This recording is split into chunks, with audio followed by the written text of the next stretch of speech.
Hello student, welcome to lesson planner channel. তো চলো আমরা এক ঝলকে দেখে নিই কোষের কোষচক্র। তো কোষচক্রে কটা দশা থাকে? চারটে দশা থাকে, G1, S, G2 আর M। M phase, G1 phase বা গ্রোথ 1 বা গ্যাপ 1 ফেজে কি হয়?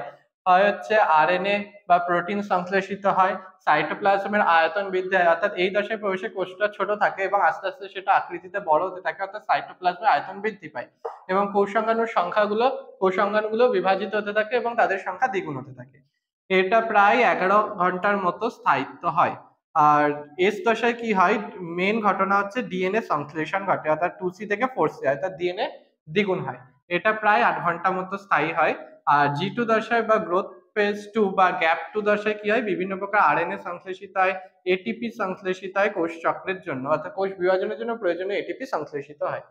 এরপরে ঢুকছে এম ফেজ। এম ফেজে প্রথমে চারটে দশা, প্রোফেজ, মেটাফেজ, অ্যানাফেজ, টেলোফেজ। এটা হচ্ছে নিউক্লিয়াস বিভাজনের চারটে দশা। এবং সি হচ্ছে সাইটোকাইনেজ, অর্থাৎ সাইটোপ্লাজম বিভাজনের দশা। তাহলে কোষ বিভাজনের টোটাল দুটো ফেজ, ইন্টারফেজ এবং মাইটোটিক ফেজ। এবারে আসছে চেক পয়েন্ট।